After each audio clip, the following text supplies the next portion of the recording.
Ridgeside K9, gonna have a little bit of fun with this video. So right here we have Ridgeside K9 Matt out there doing the Matt Wilson things, training this German Shepherd right now on a board and train. So I have not seen these videos yet. That is the truth. Matt sent them to me on WhatsApp. I loaded them up and I'm basically doing a review. So right here we have Matt putting a collar on a dog. This is one of the most frustrating aspects to a brand new dog when you first get them in. Build a routine, right? Dog comes out, build a routine. Do it the same way every time. Make the collars part of the dog's uniform, and then you never have a problem putting it on. Matt is very lucky with this dog. The dog's a motivated shepherd, right? He's not timid, he's not nervous, he's motivated, he wants to work with Matt. So you see right there, a collar went on, boom, put him on again. So that was not a play trick on the camera, that was he's putting it on, taking it off, putting it on, taking it off. Right here, Matt's taking the dog out for a walk. So he's out and about, out behind where he lives in the woods, and they're just bonding, right? Walking, walking, walking. You can never, ever, ever walk enough with a dog. Ooh, a little bit of camera issues right there. Hold the camera still, Matt. Good gracious, there's Matt. Don't know what he's saying. It's not really important, but he's out bonding with the dog. That part's good. Camera work, not so good. Anyway, it's all good. But dogs out, can't stress enough, man. The more you can move with an animal, all animals, but especially with dogs, the more you can move together, hunt together, engage a dog's nose, bond, cover ground. Movement is the answer for everything. Pretty little face in that little shepherd right there. But, ooh, back on Matt. Not so pretty of a face. Here goes Matt. You know him by his ham hocks. Look at them hamstrings. Just kidding. Don't look at his hamstrings. But right here, Matt is laying the foundation, doing some long line work. Listen, I'm a big believer that there's a time and a place for a flexi lead, and I'm a big believer there's a time and a place for a long line. One of the immediate benefits of a flexi lead is there is back pressure on the leash almost always. One of the immediate benefits of a long line is there's no back pressure on the leash. So it all depends on what you want for the task. Neither one is superior. Both have a place. I actually have a flexi lead with a clicker super glued to the top of it, so I can work a flexi and a clicker at the same time. Talk about convenience. Anyway, so Matt has this little like fenced-in area behind his house where he lives. Pretty good little level of distractions. You got people, dogs. It looks like he's working on some recalls. The dog loose. Look in the background right there. Looks like he has some kind of shepherd or Malinois or sheepdog or something running around behind that fence. So good distraction. What Matt's doing right now is he's letting the dog work away from him and then doing a verbal, probably a tone recall right there, calling him back, removing all that and giving the dog a reward. However, he's teaching it with safety in mind. We have a physical fence and a barrier so we don't lose a dog, and the dog's on a long line. Long lines will save you every time, guys. Long lines will save you. Can't say that enough, okay? Long lines will save you. You see right here, everybody asks this. Let me go over something quickly if I don't step on Matt. People will often say, what is your methodology? Do you use positive or do you use negative? This opens up a long explanation when I say, well, you have to have one with the other. You can't do one without the other. So right there, Matt is giving pinch corrections with that long line, as you can see. However, every time the dog comes in and offers a behavior he wants, the dog is earning food. So we train with food always. We train with food often. Yes, we give toys. Yes, we use affection. But food or toys and affection will often kick a dog into drive, thus decreasing the dog's ability to learn and continue to move forward. Food will always push focus. Food will always push, work into, okay, here we go. So again, I don't know how this video goes because all I do is put them together. So thought I would do a little review, keep this on the move. But this is behind Matt's condo. This is a great place. You may say, why are you training dogs there? It's a great place to train dogs behind Matt's condo. Why? Look at all the distraction, guys. It's real world. He's out here moving and grooving. A lot of cars, a lot of people, tremendous amount of dogs where he lives, right? So it's a great distraction place. All of Matt's neighbors know him. You can't go to Matt's house without his neighbors always waving at him and talking to him. They all want a little piece of Matt's friendship. So again, Matt's working. We're working on a heel right here. We're working on focus. Dog's doing well, guys. This is a house pet. Just started training, not too far into it. This is where I love to use a flexi. Matt is also using a flexi right here. You can keep a little bit of tension to help directional control the dog, and you can work that brake. The brake also acts as a cue to a correction coming in. It's a great tool when used correctly.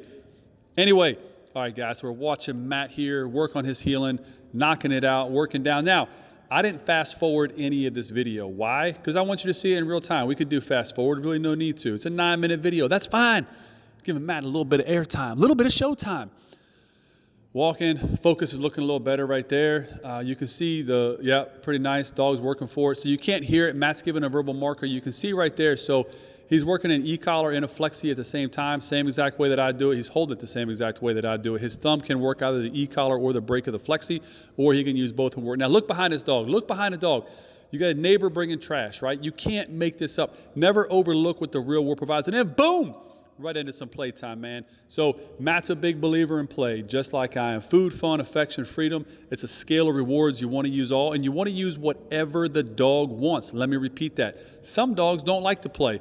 Forcing them to play can cause more conflict. Some dogs don't like food. Force them to take food, cause conflict. This dog obviously likes food and wants to play tug. Use both. That's a great thing. The dog will tell you, the dog will let you know what it prefers, how it prefers, when it prefers. Oh, look at that, right? Working on a little bit of outwork. Not that this is a bite dog, it's a house pet, but they're engaging, they're having fun. Anybody that says tug breeds aggression, they're moronic. Anyway, right here, Matt is in his wood shop. Yes, Matt is a carpenter. In his side life, he kind of wishes that he was a woodworker, 200 years ago. But in all seriousness, if you go into Matt's garage, it's nothing but tools and items to make homemade wood objects. So he's a real big guy into making wood. So right here, he's just working out of his garage, putting the dog on place. Looks like we're doing some place work, some holding, some recall. Again, yes, the dog's on an e-collar. We still have a long line on the dog. You can never be safe enough. These are not our dogs. They're not our pets. We have to be safe. You always have to have a fallback to a fallback, different layers of safety built into your training. If you don't, you're being ignorant. A best trained dog in the world will make you look stupid at any moment, at the wrong time, for the wrong reasons, and they'll still make you look stupid. So always have an idea for a safety net when you're training dogs. Really good thing to have, right? So again here, nothing glamorous, just takes reps, man. Out in the real world, working on reps, working on place work, working on recall. You see a lot of food going in, a lot of focus, and back outside, man, back on the block. This is an important thing right here because, you can see Matt's in a different outfit, clearly a different day. It's raining outside right now. Now we have a different leash on the dog, right? Keep this stuff in mind. It's little stuff you got to look for.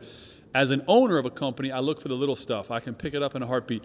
It's a much shorter leash. The dog can still feel it though. So now Matt has no direct control. However, the dog is under e-collar control, much tighter, and the dog still has a 6-foot leash on, dragging. Still gives a feeling to the dog. It's not ready to be fully off leash yet. And there are leash laws where Mr. Matthew lives. So he wants to follow the law. Right here, again, he's working, keeping the dog close. Little reward came in right there, a little feed time. Decent turn right there. Dog's engaged. Dog's walking happy. I like the way that looks. Nice relaxed walk. Nothing too big about it. Working on it. Going to come down. As Matt stops, the dog should sit. Let's see right here. Let's see what happens. Oh, a little distracted. German Shepherd nose to the ground. Nice turn. Dog staying focused. Again, please, guys, I get the message all the time. Oh, I saw a competition heel, or I'll get sent a video of some dog healing at a world level. Guys, those are dogs that are 5 or 6 years old that work on obedience every day for 6 years. This dog's been with Matt for a little under 2 weeks. Keep it in mind, right? Big difference between 6 years of training and 14 days. But overall, dog's doing well. Matt's leaving him right there for some duration work. Put him in a sit, leave him. He's going to do a tone recall. If we see his thumb, you'll see it pressed down right there. Boom, dog comes back. These are all the details that I'm watching. So see, I can see these details because I understand what's happening. However, this is also where you watch a training video and you don't know what you're looking at, but you assume, and you miss a tremendous amount of nuances, tremendous amount of timing, tremendous amount of details that make a difference if the dog's clarity, comprehension, understanding of task, especially on the corrective aspect, things like this. So again, right here you see Matt, man, he's an experienced trainer. Dog dropped the food, let him eat. Don't rush him, let him eat. So he let him finish eating, then he waited for focus back on him, then he put him back in a sit, and now he's working on duration. And in a minute again, he'll turn a face, his finger went down on making a little tone, again, a tone noise. Dog is recalling to a front position off tone. So great job, love seeing these videos. I'm gonna start doing some more reviews like this on trainers, man. If you guys like it, let me know. But what do you notice about this? Reps on reps on reps.